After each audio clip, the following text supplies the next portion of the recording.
Miss Catherine Bernardo sa ganitong paraan sinagot ang ilan sa mga akusasyon patungkol sa kanya. But before that, if you haven't subscribed yet to my YouTube channel, please don't forget to like, share, and subscribe at hit mo na rin ang notification bell for more showbiz updates.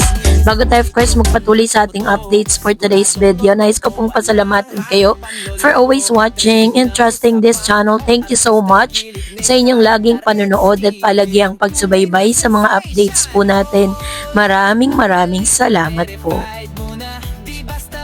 At ngayong araw, pag-usapan po natin ang ilan sa mga kaganapan kay Miss Catherine Bernardo dahil nilabas na po ang ilan sa mga clips para po dito sa magaganap ng kanila pong ABS-CBN Christmas Special kung saan si Miss Catherine Bernardo po ang unang finiture at makikita natin na talagang may ganap po siya sa mga pagkakataong ito.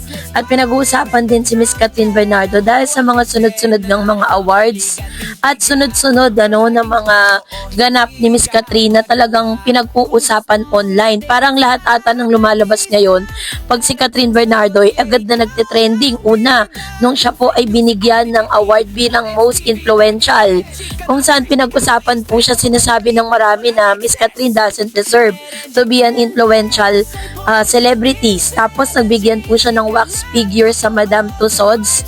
Tapos ngayon, sinasabing hindi raw deserving ni Miss Catherine.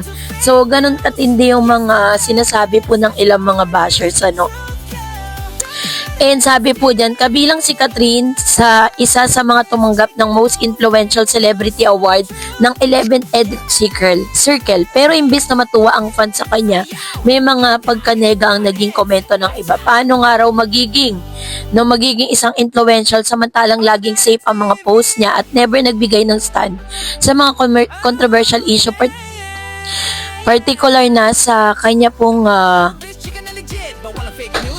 naganap na investigasyon sa malalang korupsyon sa ating bansa. Ginagamit lang daw nito ang kanyang platform sa mga endorsement niya at nananatiling nasa safe side ang mga kaganapan sa ating bayan. Being a fan of Catherine for like decade, and this is the first time I will disagree with the award she received. Influential, Jeanette didn't use her voice for what needed.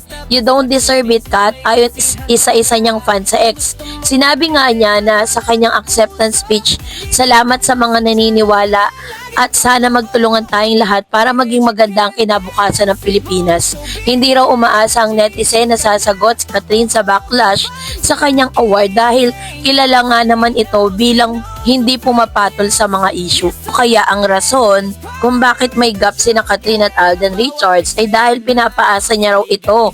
Sabi niya si Alden, ang kwento di umano'y ang akala raw ng ani Alden ay talagang nasa Canada sila.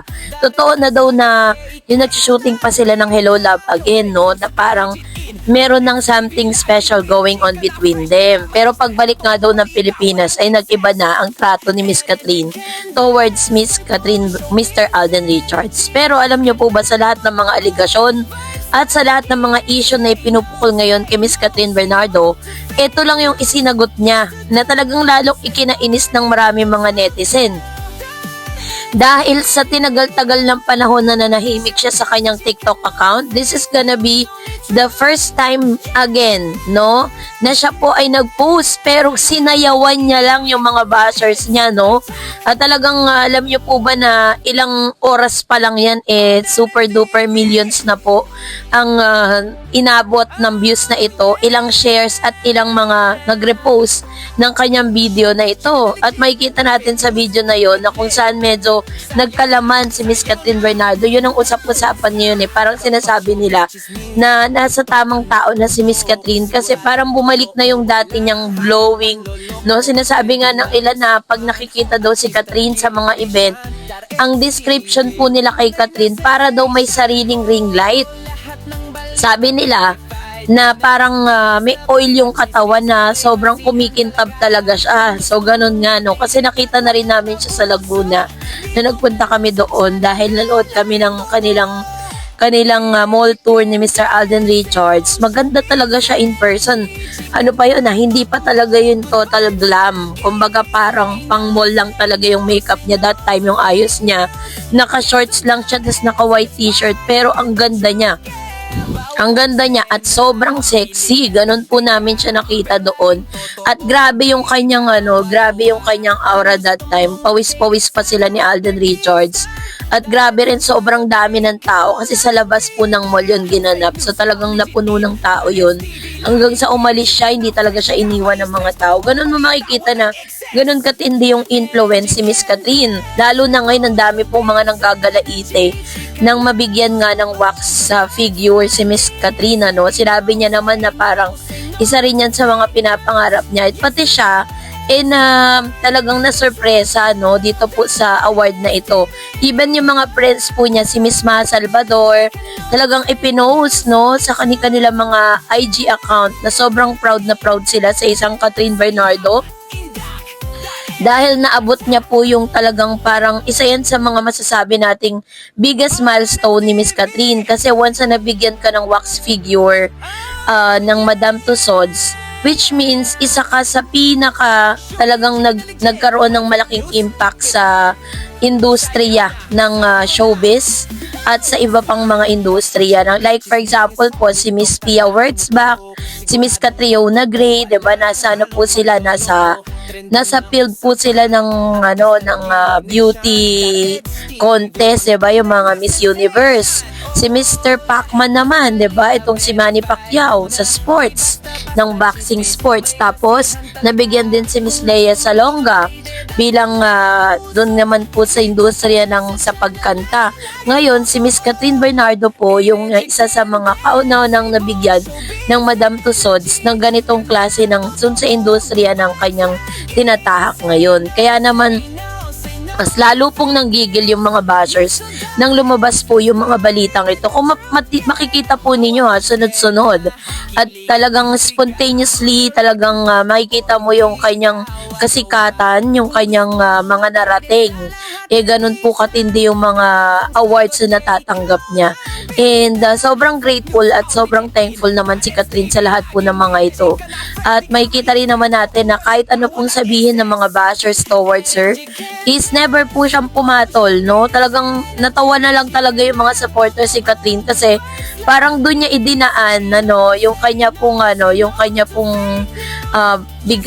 parang pinapakita sa mga tao kung paano niya nagiging deadma lang dun sa issue na ito. Kaya nga sabi, si Miss Catherine daw ay tinaguri ang dead unbothered queen kasi sabi doon, aliw na aliw nga daw di umano mga solid fans si Catherine Bernardo dahil after maging trending sa pagkakaroon ng actress ng wax figure Madame Tussauds Hong Kong ay sunod-sunod na ang ayuda nito sa social media. Nag-trending agad ang 15 seconds TikTok video niya ni Catherine kung saan may kitang sinasayaw nito ang The Fate of Ophelia ni Taylor Swift kasamang humataw ng actress ang kanyang makeup artist na si Owen Sarmiento at dalawa pa.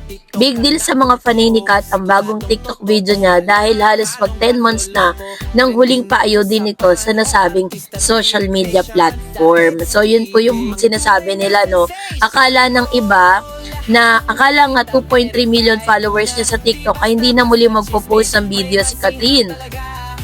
Dahil sa sobrang tagal nitong namahinga, actually very visible nga si Kat nitong Webes sa online world dahil sa bukod sa TikTok dance video, spotted din ng actress sa isang malaking pharmacy summit na ginanap sa Marquis Events Place sa BGC, Taguig City. Pinagkaguluhan at napawaw ang mga dumalong pharmacy sa event na yon dahil may paabs pa si Catherine na bumungad sa kanila. Labas nga kasi ang tiyan ni Catherine sa kanyang outfit, samantalang sinasabing sikat na ngayon ang matatawag na The Unbothered Queen. Hanggang ngayon kasi marami pa rin ang nambabash sa kanya dahil sa sinasabing relasyon ni Mayor Alcala, pati ang patuloy na pananahimik niya sa mga isyong political at social relevant issue, pero deadma lang talaga siya. Sa totoo lang, hindi talaga bet ni Kat ang makisawsaw sa mga issue, kaya wag na sana natin siyang kumpara pa sa ibang artista na matalak sa social media. So yun po yung ilan sa mga usap-usapan. Pero alam niyo po, kahit ano pong gawin ng mga bashers, no? Kahit po sila po ay talagang gumawa ng tinatawag na na hate campaign, hindi talaga nila kaya pabagsakin ng isang Catherine Bernardo. So, ganun po yung ginagawa kasi ngayon sa SOCMED eh. So, anyways, congratulations Miss Catherine for your success because deserve mo naman lahat yan. So, that's it for today. For more videos and updates, please don't forget to like and subscribe. And please don't forget to follow my Facebook page, Dareds TV, and Dareds channel. God bless everyone!